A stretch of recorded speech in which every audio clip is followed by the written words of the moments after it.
Hey everyone, in this video I'm going to be talking about the plebeians in the Roman Republic, and this is part 2, okay? I made a previous voice recording on the same topic, plebeians in the Roman Republic part 1, so this is part 2. I'm going to be continuing speaking on the subject and going a bit more into detail, okay? Now, let's talk more about, or rather, let's speak more upon the subject on the plebeians in the Roman Republic. Now, is it possible for a plebeian to become a patrician, as in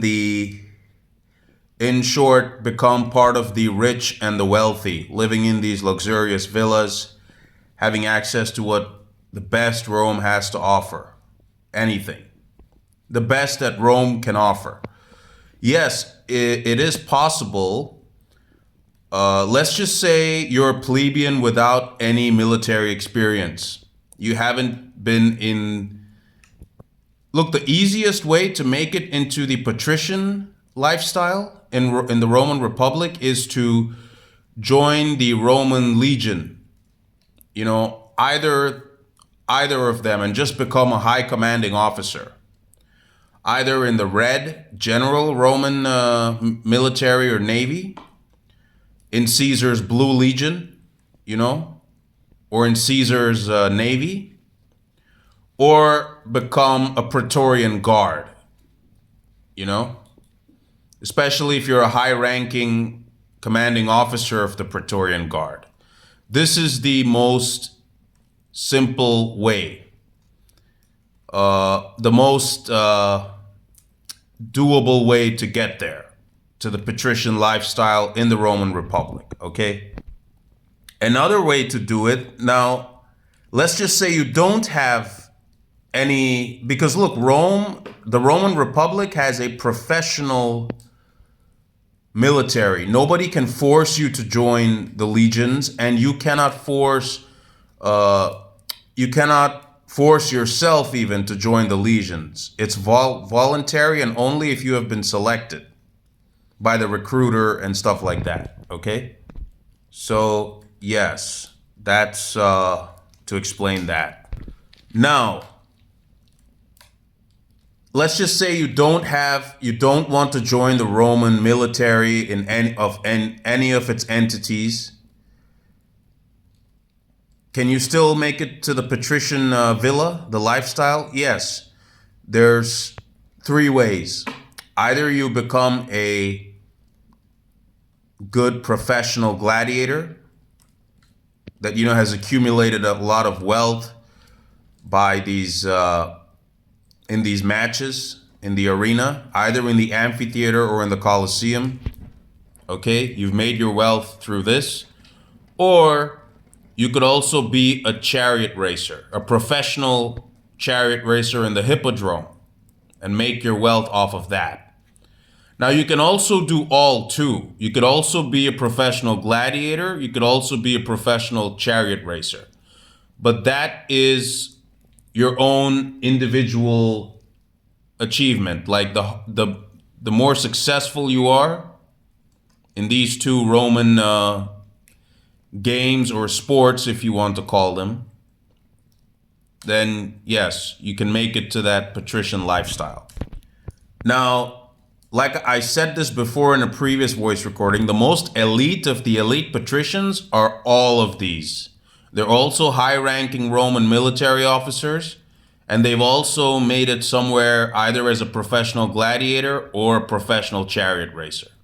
Yes, there are some of these kinds also, these type of Romans, okay?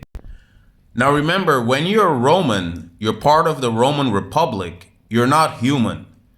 You're not an animal either. You're just Roman. A Roman means a Roman. You're not to call yourself a human or an animal or anything else. A Roman means a Roman, that's it. There's no other title. Yes, you can call yourself, yes, I'm a Roman patrician. I'm a Roman plebeian, I'm a Roman gladiator, I'm a Roman chariot racer, etc. You get the idea. But don't call yourself human if you're part of the Roman Republic. And don't call yourself an animal either. A Roman is a Roman, both male and female. Okay? So, yes, there is this opportunity to change yourself from being a plebeian to a patrician. Now, these are the means. Now, there's another means. Let's just say you want to do it in a less physical way, without having to deal with all these blood sports and the military and this aggressive chariot racing, where there is also a risk of injury, by the way. Then you can become a tradesman or a tradeswoman. Okay? Accumulating wealth through trading in the market. If you can somehow get into the trade of expensive goods and products like olive oil, the better the quality, the more, you get it. So the wine industry, or marble, or maybe doing trade with some exotic goods coming in from China on the Silk Road trade route. These are just some ideas. Now, another way, it also might be possible if you have somehow won favor from Caesar or some governor, local provincial governor or something. They might just honor you by, just giving you the patrician housing. But this is a much lesser chance happening. Oh, I forgot to mention the oracles. Also, if you are an oracle that is anointed by nature, and even Caesar will seek your wise counsel, these female oracles. Sometimes even a priest, but the female oracle that has been anointed by nature has more likelihood of succeeding. So, yes, that's another way to become this elite patrician. So, yeah, these are the ways. Another thing is, like I said, but this is the least likely to happen, if the governor gives you some kind of favor, or you've won the favor of Caesar and they just decide to reward you, or the Roman Senate or something, these honors that you'll receive from something, then yes, you could also make it in. Otherwise, these are the means, okay, that I just told you. Now, when it comes to Caesar's Blue Legion, the same thing, Caesar's Blue Legion is basically a legion. So far there are 5 legions. All of them, I spoke about some of them in the previous voice recording. These type of elite legions are led by the gods themselves. For example, the Legion of Sol Invictus will be led by Sol Invictus, as in Sol Invictus will be the main officer of that legion.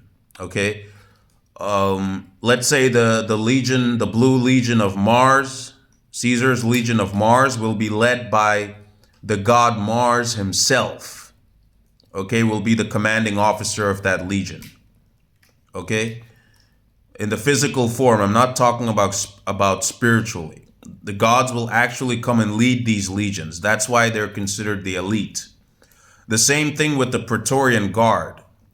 Okay, they will also be led by some kind of deity or god, will be the commanding officer. This is why these units are considered elite units.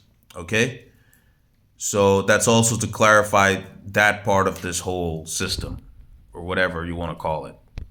So yes, this is to make things more in the clear, bring things more into the light, to avoid any confusion, and just to have a sense of clarity on this